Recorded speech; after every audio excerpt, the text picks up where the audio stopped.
आज का जो हमारा टेस्ट है वो है ईएसआर का जो टेस्ट होता है वो हम किस तरह से परफॉर्म करते हैं। आइडियल कंडीशन तो ये होती है कि ये जो हमारे पास ईएसआर वाइल है हम डायरेक्ट इसी के अंदर ब्लड को ऐड करें और ईएसआर का जो टेस्ट है वो परफॉर्म करें। लेकिन इन सम कंडीशंस के अगर हमारे पास ईडीटीए होल ब्लड आता है, ये बेसिकली ईडीटीए वाइल है जिसको हम लोग सीबीसी वाइल भी कहते हैं, इसके अंदर ये ब्लड एडिड है। तो अगर इसके अंदर ब्लड हमारे पास आए और हमने पेशेंट का ईएसआर मेजर करना हो तो किस तरह से हम ईडीटीए वाइल के थ्रू ईएसआर की जो मेजरमेंट है वो कर सकते हैं। तो ये हमारे पास ईडीटीए होल ब्लड है। आपने इसको रन करने से पहले इसको अच्छे से मिक्स कर लेना है। जैसे भी ये 8 पोजीशन के अंदर मैं रोटेट करके इसको अच्छे से मिक्स कर रहा हूँ।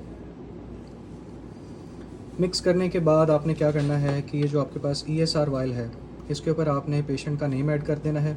जैसे यहाँ पे हमारे पास ये सीबीसी वाइल के अंदर पेशेंट का नेम लिखा हुआ है और नेम के बाद जो है वो हमारे पास इसका एमआर नंबर लिखा हुआ है। इसी तरह आपने ईएसआर वाइल के ऊपर पेशेंट का नेम यहाँ पे ऐड कर लेना है और पेशेंट का एमआर नंबर आपने ऐड कर लेना है।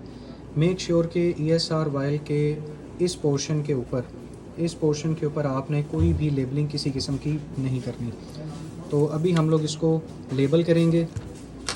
लेबल करने के लिए हम इसके ऊपर पेशेंट का नेम लिख देंगे।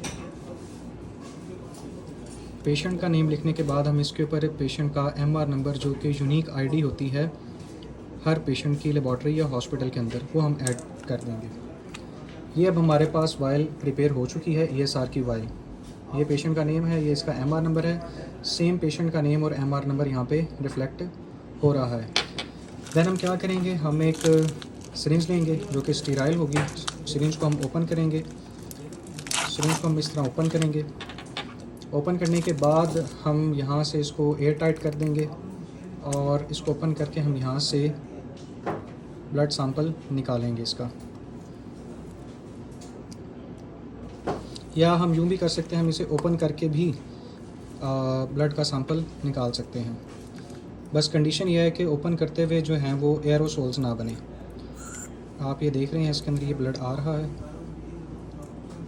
ठीक हो गया। आपने एक चीज़ का ख्याल रखना है कि ये जो बबल्स बन रहे हैं ना, ये बबल्स ना बने। ये आपको मैं सिर्फ ना अभी यहाँ पे लैब के अंदर परफॉर्मेंस का तरीका बता रहा हूँ, तो आपने ख्याल रखना है कि ये बबल्स ना बने, ठीक है। बबल्स बनने का मतलब है कि इसके अंदर जो है ना वो सैंपल में ये इस ब्लड के अंदर जो है वो हेमोलिसिस हो गई है। अब हम इसको नीडल को इसमें इंसर्ट करेंगे। ये वैक्यूटेनर बेसिकली होता है, इसके अंदर वैक्यूम होता है, ठीक हो गया। नीडल को इंसर्ट करने के बाद हम इसमें इंसर्ट कर देंगे। थोड़ा कैमरा आउट हो गया था करते हुए कुछ चीज़ें। ये इंसर्ट करने के बाद हम कोशिश करेंगे कि जो पेशेंट का सैंपल है वो कम से कम या ईडीटीए के साथ मिक्स होके वो कम से कम इस मार्क तक आ जाए हमारे पास। जो कि हमारे पास इस मार्क तक आ गया है तो हम वहाँ से सिरिंज को निकाल लेंगे। अब हम इसको अच्छे से इसके एंटीकोएगुलेंट के साथ मिक्स करेंगे। ऑल्दो ईडीटीए ब्लड के अंदर ऑलरेडी एंटीकोएगुलेंट था, लेकिन हम इसको यहाँ पे जो सार वाइल है इसके अंदर जो एंटीकोएगुलेंट होता है वो सोडियम साइट्रेट होता है।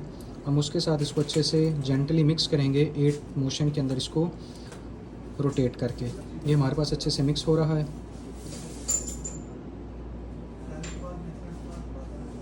मिक्स करने के बाद हम क्या करेंगे कि इसे हम जो ईएसआर स्टैंड है हमारे पास इसके ऊपर प्लेस करेंगे। ईएसआर स्टैंड के ऊपर प्लेस करते हुए आपने देखना है कि ये जो इसका बैलेंस है बैलेंस में हो और इसके ऊपर आपने ये इस तरह से फर्स्ट नंबर के ऊपर या जो भी ब्रैक इसके अंदर अवेलेबल है आपने इसको यहाँ पे प्लेस कर देना है। प्लेस करते हुए आपने इसका एमआर नंबर और पेशेंट का नेम फ्रंट पे रखना है और इसे आपने यहाँ पे प्लेस कर दिया।